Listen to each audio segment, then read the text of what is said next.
कुणालाही दयामाया दाखवू नका, एकही आरोपी सुटता कामा नये. मुख्यमंत्र्यांचा बीड एसपी सीआयडी अधिकाऱ्यांना फोन. सरपंच देशमुख हत्या प्रकरणी तपासाचा आढावा घेतला. शासनानं बीड हत्या प्रकरण गांभीर्यानं घेतलंय. सरकार आरोपींना पाठीशी घालत नाही, कुणीही तपासातून सुटणार नाही. उपमुख्यमंत्री एकनाथ शिंदे यांची ग्वाही.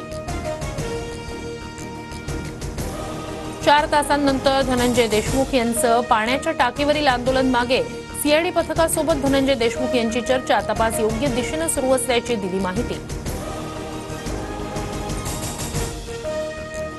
बीड सरपंच हत्या आणि खंडणी प्रकरणात आरोपी विष्णू चाटेला 18 जानेवारीपर्यंत न्यायालयीन कोठडी.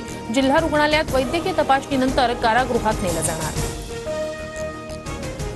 वाल्मिक कराडवर का मकोका लावत नाही? खासदार बजरंग सोनवणेंचा राज्य सरकारवर निशाणा. मुख्यमंत्र्यांसह शहांना भेटून सीबीआय चौकशीची मागणी करणार. सोयाबीन खरेदीसाठी कायमस्वरूपी यंत्रणा उभारा. किमान 15 दिवस मुदतवाढ द्या. मुख्यमंत्र्यांच्या सूचना. कांदा चाळींसाठी जास्तीत जास्त अनुदान देण्याचेही आदेश.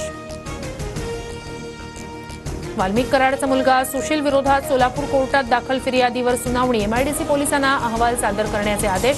सुशीलनं मॅनेजरच्या घरात घुसून पिस्तुलाच्या धाकानं लूट केल्याचा आरोप. 20 जानेवारीला पुढील सुनावणी. आयुष मंत्रालयाची 3 टीम बुलढाण्यातील केस गळती बाधित गावांमध्ये पोहोचल्या. टीममध्ये आयुर्वेदिक आणि होमिओपॅथीचे डॉक्टर सहभागी. उद्या दिल्ली आणि चेन्नईतून आयसीएमआरचं पथकही गावात येणार. बीएमसीच्या रुग्णालयांमध्ये आजपासून औषध पुरवठा बंद. थकबाकी न मिळाल्यानं वितरकांचा निर्णय.